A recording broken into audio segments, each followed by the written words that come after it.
পশ্চিম মেদিনীপুর জেলার দাঁতন ২ নম্বর ব্লকের সাবরা গ্রাম পঞ্চায়েত এলাকায় সাধারণ মানুষের দীর্ঘদিনের দাবি পূরণ করে পথশ্রী ৪ প্রকল্পের অধীনে একটি নতুন ঢালাই রাস্তার উদ্বোধন হলো। শনিবার সাবরা গ্রাম পঞ্চায়েতের পাইকারা পাড়ায় আয়োজিত একটি বিশেষ অনুষ্ঠানের মাধ্যমে এই নতুন রাস্তার উদ্বোধন হয়। এদিন উপস্থিত অতিথিবৃন্দের উপস্থিতিতে আনুষ্ঠানিকভাবে ফিতে কেটে নতুন ঢালাই রাস্তার উদ্বোধন করেন দাঁতন ২ নম্বর পঞ্চায়েত সমিতির বন ও ভূমি কর্মাধ্যক্ষ ইফতেখার আলী। এই উদ্বোধনী অনুষ্ঠানে অন্যান্যদের মধ্যে উপস্থিত ছিলেন সাবরা গ্রাম পঞ্চায়েতের প্রধান মীর সুরজ সহ স্থানীয় প্রশাসনের একাধিক প্রতিনিধি ও বিশিষ্ট ব্যক্তিবর্গ। উদ্বোধন শেষে ইফতেখার আলী সংবাদ মাধ্যমের মুখোমুখি হয়ে জানালেন যে রাজ্যের মুখ্যমন্ত্রী মমতা বন্দ্যোপাধ্যায়ের ঐকান্তিক প্রচেষ্টায় গ্রাম বাংলার সাধারণ মানুষের যাতায়াতের সুবিধের জন্য পথশ্রী ৪ প্রকল্পের মাধ্যমে এই ধরনের একাধিক রাস্তা তৈরির উদ্যোগ নেওয়া হয়েছে। মূলত এলাকার সাধারণ মানুষের দীর্ঘদিনের চাহিদাকে অগ্রাধিকার দিয়েই এই রাস্তাটি নির্মাণ করা হয়েছে। এই নতুন রাস্তার ফলে এই অঞ্চলে যোগাযোগ ব্যবস্থা সুন্দর হবে। মা ওয়েলফেয়ার ফাউন্ডেশন নেশা মুক্তি ও পুনর্বাসন কেন্দ্র বিজ্ঞানসম্মত আধুনিক পদ্ধতি ও অভিজ্ঞ চিকিৎসকদের দ্বারা চিকিৎসা ও কাউন্সেলিং করানো হয়। নেশার প্রবণতা থেকে বের হওয়ার জন্য চাই সৎ ইচ্ছা। এই নেশাসক্ত ব্যক্তিদের নানান সমস্যার সম্মুখীন হতে হয়, তারা চাইলেও এই পথ থেকে বেরিয়ে আসতে পারেন না, হতাশ ও একাকিত্ব বোধ করেন। তাদের ভুল পথ থেকে স্বাভাবিক জীবনে ফিরিয়ে আনতে আমরা বদ্ধপরিকর। মাদকাসক্ত ব্যক্তি পাগল নয়, খারাপ নয়, তারা শুধুই অসুস্থ। প্রয়োজন শুধু সঠিক চিকিৎসা।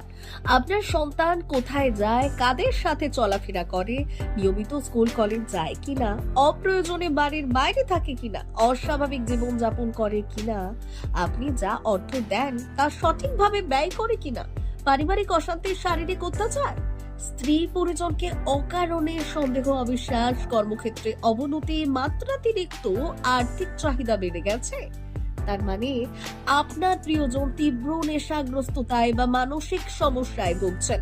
নেশামুক্তি ও মানসিক রোগের নিরাময় ও কাউন্সেলিং কেন্দ্র এখন বেলদায়। মদ, গাঁজা, ড্রাগস ও ইত্যাদি বিভিন্ন ধরনের নেশা এবং মানসিক রোগের চিকিৎসা করতে হলে আজই আসুন মা ওয়েলফেয়ার ফাউন্ডেশন। এখানে আমাদের চিকিৎসা পদ্ধতি: ১. নেশাগ্রস্ত রোগী এবং তার পরিবারের কাউন্সেলিং এর ব্যবস্থা। ২. নিয়মিত যোগ, প্রাণায়াম ও ধ্যানের মাধ্যমে এবং মোটিভেশনাল ক্লাসের মাধ্যমে রোগীকে সুস্থ করা। ৩. নিয়মিত ডাক্তারি পরিষেবা ও অভিজ্ঞ সাইকোথেরাপিস্ট দ্বারা কাউন্সেলিং এর ব্যবস্থা প্রদান। ৪. প্রত্যেক রোগীর নিজস্ব শারীরিক এবং সামাজিক বৈশিষ্ট্য অনুযায়ী পৃথক পৃথক কাউন্সেলিং এর ব্যবস্থা, অভিজ্ঞ পরামর্শদাতার পরামর্শ প্রদানের ব্যবস্থা। ৫. অনিচ্ছুক রোগীদের বাড়ি থেকে চিকিৎসা কেন্দ্রে নিয়ে আসার ব্যবস্থা করা হয়। বিশ্ব স্বাস্থ্য সংস্থা দ্বারা অনুমোদিত মদ, গাঁজা, ড্রাগস ও মানসিক রোগে চিকিৎসা করতে হলে আজই আসুন মা ওয়েলফেয়ার ফাউন্ডেশন বেলদা থেকে। যোগাযোগ করুন আমাদের সঙ্গে। Mobile number 9144587202।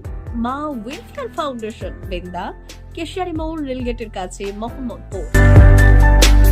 মেদিনীপুর জেলার ফার্নিচার জগতে স্বনামধন্য প্রতিষ্ঠান দাস ফার্নিচার এখন আপনার শহর বেলদাতে।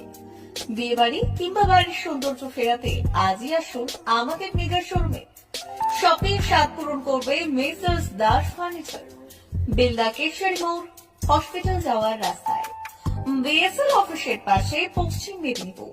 এখানে পাবেন নিজস্ব কারখানায় তৈরি সমস্ত প্রকার কাঠের ও স্টিলের ফার্নিচার। এখানে পাবেন modular box cut, modular bedroom set, দোলনা, garden furniture, wall unit, modular dining set, office furniture, digital print আলমারি, modular sofa, sofa cum bed, modular centre table, fibre furniture, wooden furniture সহ যাবতীয় ফার্নিচার আসবাবপত্র পাওয়ার একেবারে বিশ্বস্ত প্রতিষ্ঠান দাস ফার্নিচার। দাস ফার্নিচার এখন আপনার শহর বেলদাতে। আমাদের dealership: Bharat side, Quanto furniture, Hasmukh furniture, smart furniture, supreme furniture, Kurlon mattress, century mattress, classic mattress ইত্যাদি।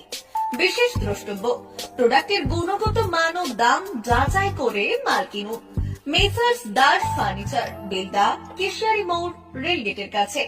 বাড়ির সৌন্দর্য ফেরাতে আজই চলে আসুন দাস ফার্নিচারে। নিয়ে যান সুলভ মূল্যে যাবতীয় সামগ্রী।